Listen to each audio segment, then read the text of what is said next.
Welcome to She Plays. Hey, we back. And we are here, and we're bringing you cannabis culture from a woman's point of view. And hello. And as always, we're here to elevate the cannabis industry. So I'm your host, Big Ice Dawson, Cannabis Socialite. Yes, and I am Dasheeda Dawson, the WeedHead. And yes, you are the WeedHead for sure. So we are giving you the rundown of all the hottest topics, and we're bringing you into the fall the right way by telling you all the cannabis conferences going on. You should definitely try to attend this last couple months of the year, right? Yes, the Q4 time is about to be real crucial. But what's also crucial is our little jam session. Okay, DJ, I think we want to 1 to 2. No, I kind of had to put that out there a little bit, but you know. I know people can hear it a little bit. Yes, that is Brandy. We got this on the Dasheeda Dawson station. It feels like I'm a great DJ. What can I say? Thank you for covering my era. Shout out to Brandy. All right. Yes. Well, let's spark into these hot topics. I know. What do we want to talk about first? Well, let's jump to one of our favorite cities in New York, and it's not New York City. We're talking about Buffalo. Yes. Buffalo is definitely one of our favorite cities. Yeah, it's become a second home for us. Definitely. I'm like, it's not New York City. Well, it's never been New York City. It's always Brooklyn. Okay, one. But just to start that off, sorry. But we actually participated in so many things, including a Brooklyn to Buffalo mixer at the Congressional Black Caucus in New York earlier this year. So I'm always excited to talk about Buffalo and Western New York. You know I am too, because they got my favorite food made there, Buffalo wings. And they're not just making Buffalo wings. They're just farmers. Their farmers are deciding to trade in their regular, typical agricultural crop like strawberries, corn, lettuce, and they're switching it for the better lettuce, hemp, and cannabis. We gotta go whoop whoop, shout out. I'm so excited about the things that are happening in West New York. Yeah. I mean, the program for the industrial hemp program in New York has grown considerably. Yeah. But in particular, there's some strong numbers coming out of Western New York and out of Buffalo, and it's great to see more farmers in the mix. Yes, so far they've approved 20,000 acres to grow hemp. So New York Department of Agriculture is making some big moves, especially because when we first went to Buffalo, there wasn't much talk about hemp. And now we're seeing it in the thousands, you know? In terms of the farmers. Absolutely. And it's exciting. So you definitely have to keep your eye on cannabis farmers coming out of New York State. Yeah, I think they said there's a number of 500 licensees in the state of New York now. With, as I said, over 20,000 acres that have now been licensed to cultivate. It used to be, just as recent as 2017, it used to be the case where it was simply just an educational program. Yeah. So we utilize hemp just for the purpose of research, agricultural research. But now that the U.S. Hemp Farm Bill passed last year, it has been a huge proliferation. I also like to just shout out CEASE, the Cannabis Education Advocacy Symposium and Expo.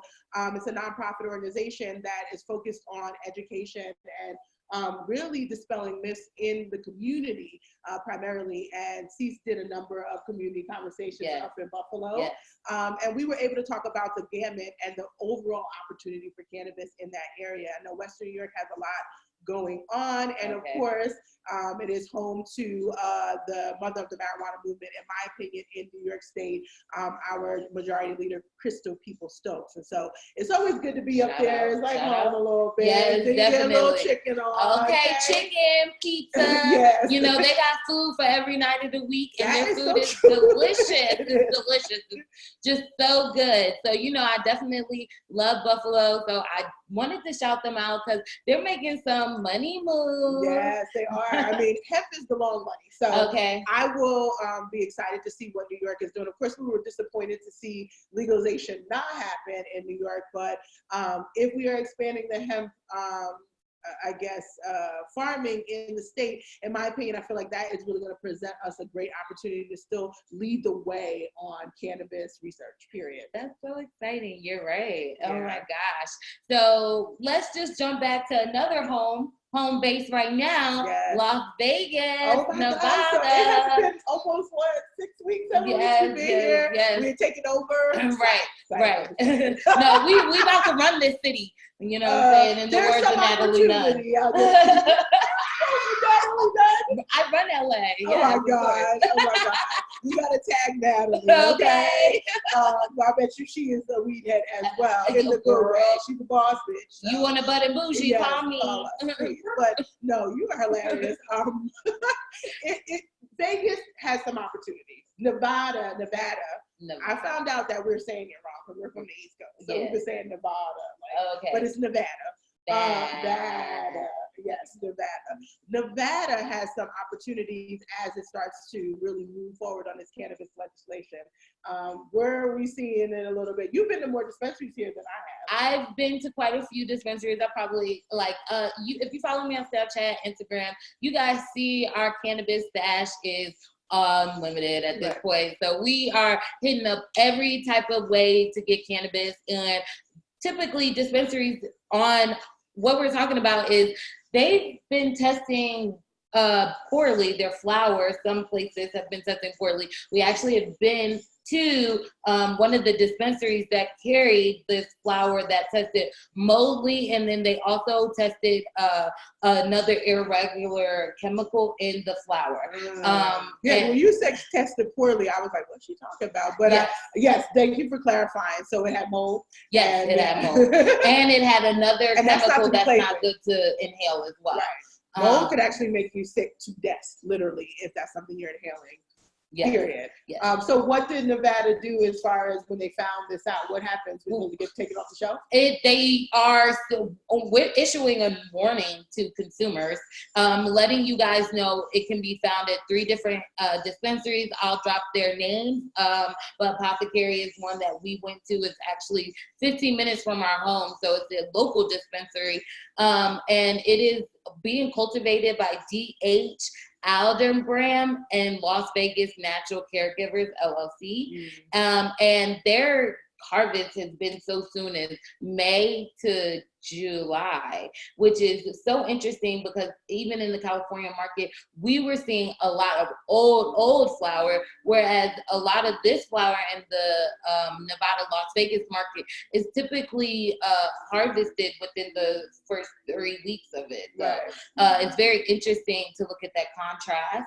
And these things were harvested from, again, May to July, and they've been seeing it in stores still. So what does this tell us? The moral of the story for me is one, because I'm relatively new to the market, and Dave and Ice, more blunts and stuff, Cannabis Socialite, definitely all over. You can go to dispensary 24 hours a day here, and trust they are doing so. But here's a couple of tips that I came from that. When they told me that, I was like, geez, that doesn't really put a lot of consumer confidence, especially when you're a tourist and you're traveling. So that's why we're going to drop those dispensaries. I will say you can still go to these dispensaries and find good flower. What you want to do is you want to always check the back of the packaging on the flower. It will tell you the cultivation and harvest dates and the packaging date. And if anything is in that May to July period, tell them you don't want it. And they don't have to sell it to you, or they shouldn't want to sell it to you. In fact, they probably would, I think, want to remove it from their shelves. It's common in retail for things to be recalled. And that usually starts with the manufacturer's issue. So I don't want to blame the dispensaries, and I also want to just keep a little ballistics of how the real business side of it works. A dispensary is just a retail store at the end of the day. They don't always, they're not always the cultivator of the product, or the manufacturer. So just something to think about. I'm not certain that is the case, but you can protect yourself by always reading the back. And then mold has a certain smell. So I'm always a big fan of making sure that you smell everything in a cannabis store. I literally stick my nose. We talked about that earlier. David always says the nose knows. So and he is right, because you're smelling for the mold, but you're also smelling for terpenes. In the same way, you are going to shop for any produce, if you see that it's already going bad, would you buy it? The answer is no. And if you are a good Samaritan, like sometimes I am because I come from the retail world, you will call over the department manager and let them know, hey, listen, this is actually a problem, and it might actually infect or have an issue with the other fruit or vegetable. So treat cannabis when you're shopping at a dispensary like you're shopping for fresh produce, or you don't want it to be moldy and you can smell it. So look for it, and definitely look at those dates on the back of the packaging. Absolutely. And they're small. Like their packaging, girl, I gotta take off my glasses, bring it up close, honey.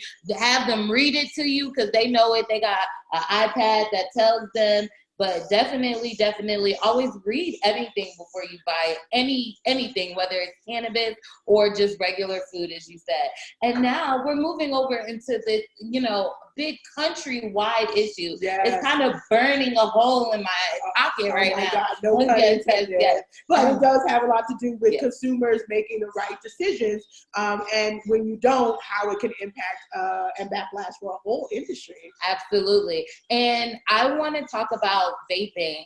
Everybody knows I am a huge vape girl. I kick cigarettes and now I vape nicotine, which is separate. But I also like to vape cannabis too. And there are a lot of articles coming out about people mysteriously getting lung illnesses due to vaping. Yes. And as per usual, because cannabis is the bad thing, marijuana is the bad thing, it's the unknown, legislators and a lot of individuals and groups have really come out to try to make this a cannabis issue. And I think because we are thought leaders in the industry and we actually are strong vape technologists, we understand what's happening, not just in the oil or in the actual material, but the vape technology itself, the coils, the parts of the vape that can make a good or bad experience.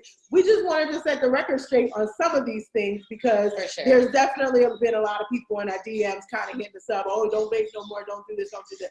Well, there's a couple of real clear connection points that we're seeing among some of these cases, right? Absolutely. And, I just want people to understand that e-nicotine is regulated more than cannabis vape, just for the simple fact that it is federally legal now and it has federal responsibility, whereas again, cannabis is individual state. Yes. And that is where the difference lies. And so New York Department of Health has done lab testing on e-nicotine and on THC vapes, underground vapes that they found. I'm actually going to drop a couple articles in the comment section for you guys. And right now, it's said that the nicotine in New York is testing safe. It's okay. But the e-vapes, the e-liquid, the e-cigs, the liquid nicotine, they're testing safe. But in New York State, the THC vapes are not. They're not testing safe. They are showing multiple levels of things that we are not even supposed to be inhaling, right? Right. Or not, I don't know, are you really making THC concentrate with some of this stuff? I mean, I just want to reiterate, it's not the THC vapes that you're finding in the few dispensaries that New York has. Those are, go through their own testing process that is a little bit more akin to what's happening with e-cigs, but still not as heavily regulated or spot checked, if you will. But we're talking about buying vapes that have been made in the legacy market. I mean, nowadays, and I talk about this all the time, from the edible to the concentrates, everybody, whether you are in a legal regulated market or you're in a legacy unregulated market, everybody's trying out all of these new things. As the new science hits the market, you got a how-to going up on YouTube, and next thing you know, your local plug all of a sudden got his own vapes. Right. And that's when we start to have a little bit of issue with what we're actually consuming. In the case of the flower, when we just talking about Nevada, it's like produce. It's still a plant. You can see when a plant is sick. You can really understand it. But when you're getting a yellow or a clear or a brown liquid and it smells like cannabis, then there becomes this like unknown as to really what is the base of it. On the West Coast in Cali, there's issues with the vape technology as a result, seeing metal and all types of things in the vape on their testing. happening. And this is a highly regulated cannabis state. So it's one of those things where we just have to be mindful as consumers that when you're buying from an unregulated market, you don't have consumer protection. And as a result, you may be getting product that has not been tested. Or you may be in a state, and I hate to call the state out now, I actually like calling the state out, because they have a really large medical marijuana community, but they don't require testing. Now, a lot of the really reputable brands in the Arizona market do test, but that's because there are a lot of people coming from Cali too. Yes, and so that's just part of their normal operations. But in Arizona, for a long time when we first started in the industry, that wasn't a requirement, and we were definitely encountering suspect edibles, suspect vapes, suspect anything that was manufactured beyond the flower. Yeah. And so whenever you're dealing in that part of it, one, I think sometimes branding and all of the elements of packaging can be a little bit of a smoke screen, right? Right, because you can order it from you can order anybody's packaging from anywhere. You could download a logo from anything. This is true. And it's still being made in the back of your homeboy's closet as far as I'm concerned. So that's the worry. We have counterfeiting that's happening. We're seeing that with Juul. Yes, really the Juul, the nicotine vapes are even getting counterfeit vapes where you find at the little hole in the wall smoke shop and it's like an off-brand name and it's like, what? Why is Juul spelled Jewel? That's not a real Juul. No, that's like a Juul you put on my finger, baby. What? Like, oh my goodness. Yeah. So just beware, and it's maybe also just try to make those experiences as much as possible in a legal market. Yes. And when it is starting to legalize in your state, make sure that testing is one of those pieces in the legislature that really is a standout. We it's for medical patients at the end of the day, and I think because I've had some of my own backlash as a result of poor product, I'm very sensitive to it, you know. But I've also eaten bad food too, right? So the other thing is I like to, bring it back to a little bit of real. We get real up in arms when it comes to talking about cannabis because we've been told for the last 80 years that it is really bad, devil's lettuce, et cetera, et cetera. Forgetting that there are just going to be incidences that this happens, and there should be a certain incident rate that we should aim to, in the same way we don't want food poisoning to happen. But literally just last year, we couldn't eat romaine lettuce, right? Yeah. So again, a little real talk because I have no problem. Keep it real for them. I don't want people kind of I think sometimes people act like these are really huge issues that never happen in mainstream, and it actually does. Yes. And it happens, especially when we get new technology. All this stuff is new. E-cigarettes, cannabis, vape, the most they were making was hashish. Right. So, all this stuff is new. We don't really know what's going to happen. So the best way is to be safe. And also when your state comes to the legal market, make sure the testing is affordable. Yes. It's like in legislator, but it's also affordable as well. So everyone can play in the market and be safe, I would also make sure, the consumer can dictate what brands do and what businesses do. Mm-hmm. And so you can demand that. Just buy from the brands that have done testing, and really good, reputable brands that want you to be repeat customers will do their own internal testing as well as the required third-party testing. Okay. They will have certificate of analysis, whether it's a hemp-based CBD brand or a marijuana brand. It's one of those things that it is an extra cost, but until we have fully legitimized and stabilized this industry, it's sort of a requirement for doing business as we are trying to transition the mainstream consumer population into conscious cannabis consumers. Period. Thank you. And please, so I don't know who needs to hear this, stop buying your CBD out of the gas station. It's not good for you.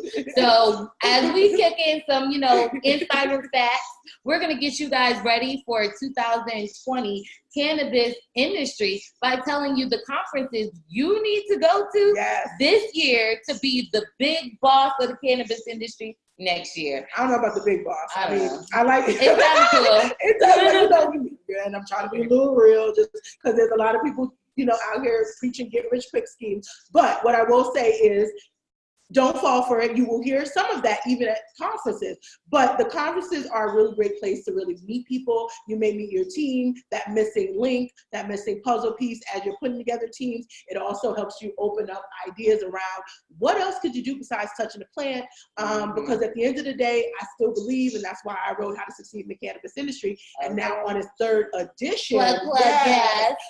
We are here. I wrote that because I was tired of seeing people continue to head down the same path that everybody is trying to go through. And right now, money is really the biggest factor of whether you can play there. Not integrity, not whether or not you're really helping the industry. That is changing, and I think we have a lot to thank Minorities for Medical Marijuana, for example. We continue to do work on the ground to make sure that changes, along with a number of other organizations.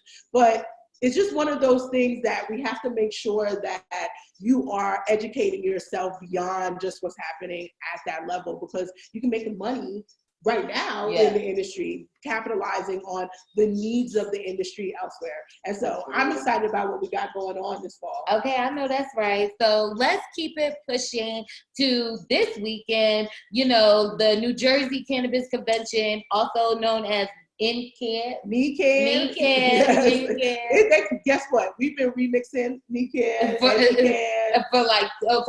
at least since we got in the industry. Yeah, that was one of your first conferences. You pinpointed and was like, I like them. Yes, so. I did. I really liked that they focused on, yes, there was some cultivation, but they really did try to understand the industry within that state very well. And so they've mastered New England in some ways, and now I've kind of gone into Jersey. So that we're in Atlantic City. Okay.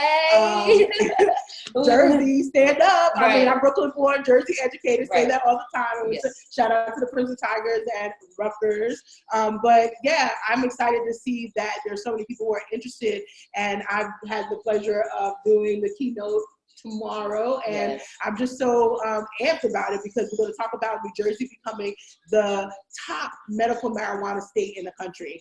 We've expanded the program. Governor Murphy is doing everything that he can possibly do to make sure that anyone who wants to get a medical marijuana license, in order for them to actually get it as a patient, can do so. And he continues to add more licenses to operate as well across different areas. So New Jersey, with all of its pharmaceutical country, farm country, I've dubbed it, and all of its scientific knowledge, has an opportunity to really do what is kind of missing a little bit in the California medical market, the oldest medical market, but it's like they leapfrog the health professionals and the science minds, and now we need to kind of bring them back in, and I think Jersey's really poised to do that. I know that's right. Well, you guys got a little hint on just what I'm going to talk about tomorrow. Okay, well, we will try to get you some clips and some videos, so you better stay tuned and keep following along. Yeah. And we want to talk about, we love international. We got to talk about Jamaica, man. Come on, my goodness. I love it. So 26th through the 28th, we are headed to Can X, Jamaica, and Montego Bay. Jamaica's legal, y'all, and folks want to know, again, how do they succeed in the cannabis industry? And my job really has always been to try to figure out how big businesses do it. And now the last year, we've really pivoted as the WeedHead and Company to focus on small businesses. So we'll be there. We'll be there talking about how folks can get into the industry who are local and leverage the skills again to cross over.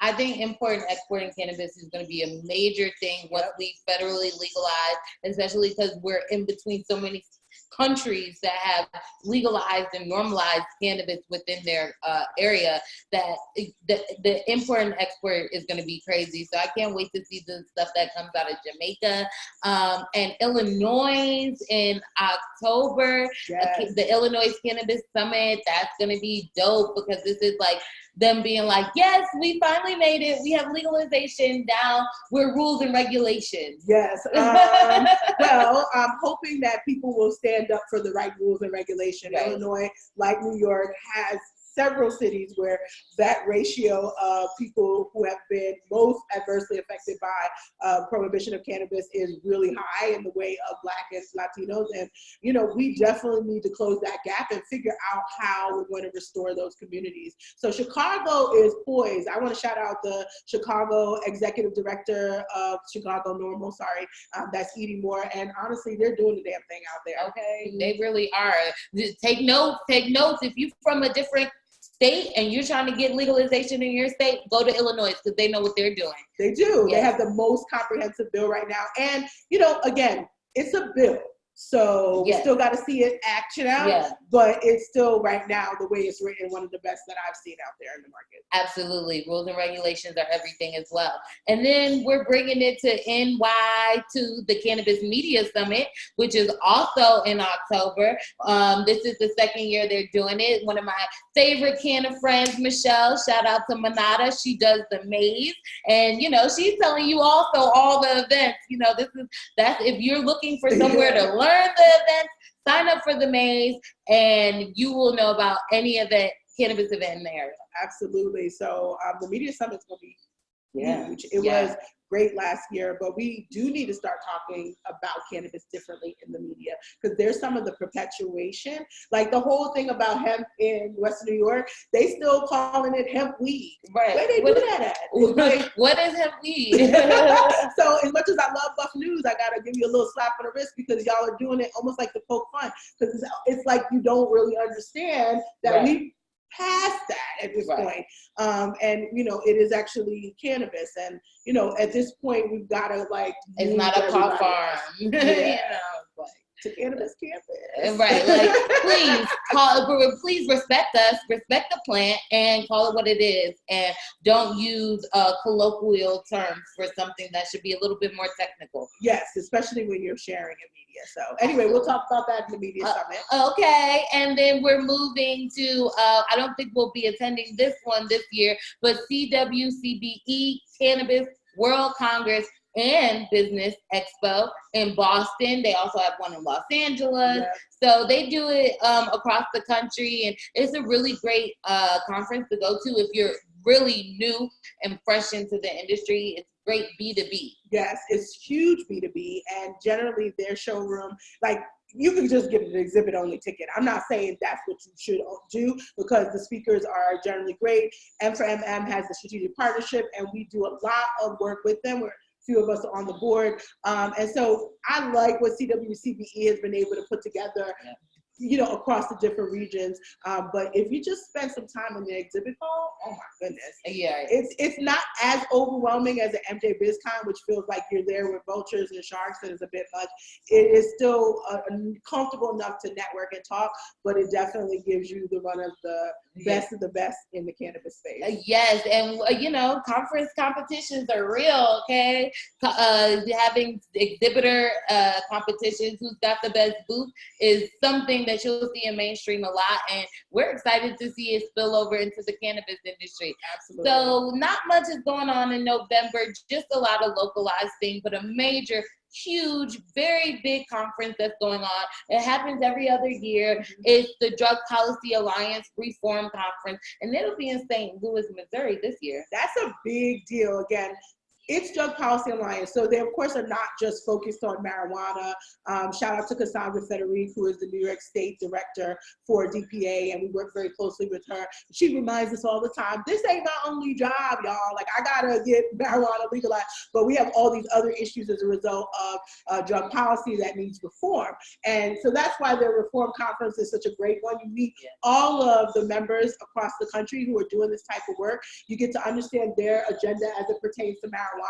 But it's in St. Louis, Missouri, which just legalized this medical program, and really applications were submitted just a couple weeks ago, just a couple months ago. So yeah, it's one of those things where it's a new state, and I'm curious because I really feel like a lot more people will be coming out. Last year or the year before was in Atlanta. Yes.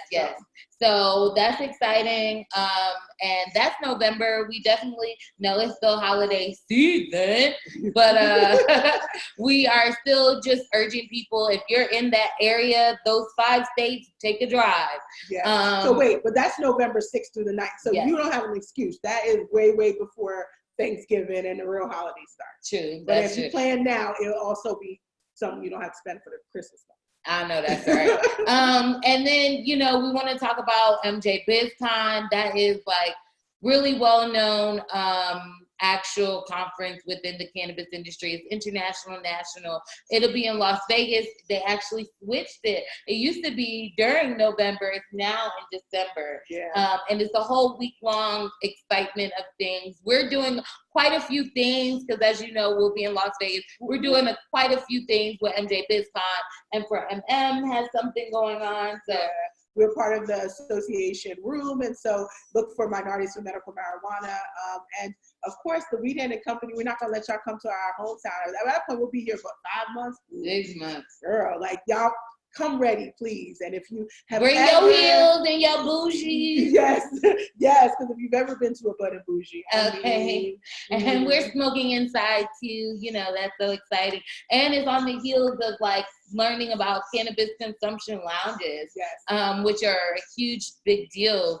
And so it's just so exciting because we're really just trying to get you guys prepped for all the great things that cannabis has to offer. 2020 is a big year, 420 all month. Yes, you know what I'm saying? And so if nothing else, you want to make sure you start that fourth quarter leading into that first quarter to be 420 all month. You need to do it right. Right. Yes. So we just went all around the world, but where in the world was the WeedHead be? Most of those conferences. So you definitely want to check them out. As I get closer to it, you want to make sure you're checking out the weedhead.com as well as follow me on social media. I'm the Cannabis CEO on Instagram and on Twitter, and I'm almost always trying to post about where I am, what I'm going to do, where in the world is the WeedHead. I have, as I said, KNX Jamaica, Montego Bay coming up. I'm actually going to the Princeton Alumni Conference, Thrive. I know that's right. Represent. Yes, at the beginning of October. I'm actually coming up on my 20th college reunion next year. So graduated 2000, class of 2000 rather, and 2020 is 20 years. So it's a little bit like an early 20s, like a preview, and we got a little fun stuff going on. Y'all probably will see me post something about a little like a take it back challenge. Right. We're gonna know what Dasheeda's known for on campus. Mean, that's what they asked me to do, and of course I said yes. So graciously. No. And then that's the beginning of October, and then every week, boom, boom, boom, I'll be doing something. Starting out with the Cashing Out on Cannabis in Detroit, Michigan, with Simone Kassan. She is our FMM Michigan State President. She's also a commissioner, part of the NAACP. She's basically an all-around dope chick. That's what she calls herself. Right. So it's the WeedHead and the dope chick. And so Lituation's about to come out. I know that's right. And I just love saying her name. So, just the double C's. And then she works in cannabis, so she's a triple C. Kind of like Triple D. Listen, Simone, we branded. Right. We're doing our jobs here. Yes. And if you're looking for what jobs I'm doing, what I'm doing, what I look like, what fun I'm smoking, make sure you follow me, Cannabis Socialite, on all the major platforms, even though I did just get banned from Twitter. Sorry. Really? Yeah, girl. Every month. What is it? Is this because Nikki retired? No, I wish it happened before, like literally like an hour before Nikki retired. I went to go like say something to her, and it was like, sorry, you can't tweet for a week. We're out of here. These are things that never happened to me, by the way, but it's all good. I had a moment when I was watching Meek Mills in front of the NFL, and I almost tweeted something, but I'll save that for another episode. Oh, yes, or for in person, because some things can't be recorded and televised. Fair enough. So if you have questions. Right. Well, you can always hit our DMs, and until next time, we'll see you next week. Yes, join us. We are new time, 8 a.m. Pacific, 11 a.m. Eastern. So don't miss it. Thank you. Please don't miss it. We're trying to take care of both. Right. And I know 8 a.m. is really, really early for a mimosa, but do it for us. Don't do a mimosa. Take a hit of lemonade. Okay. Or take a hit of mimosa. Yes. That's a good way to end, y'all. All right, we're out of here. All right. Boom, boom, boom. And of course, we have to press stop. Bye.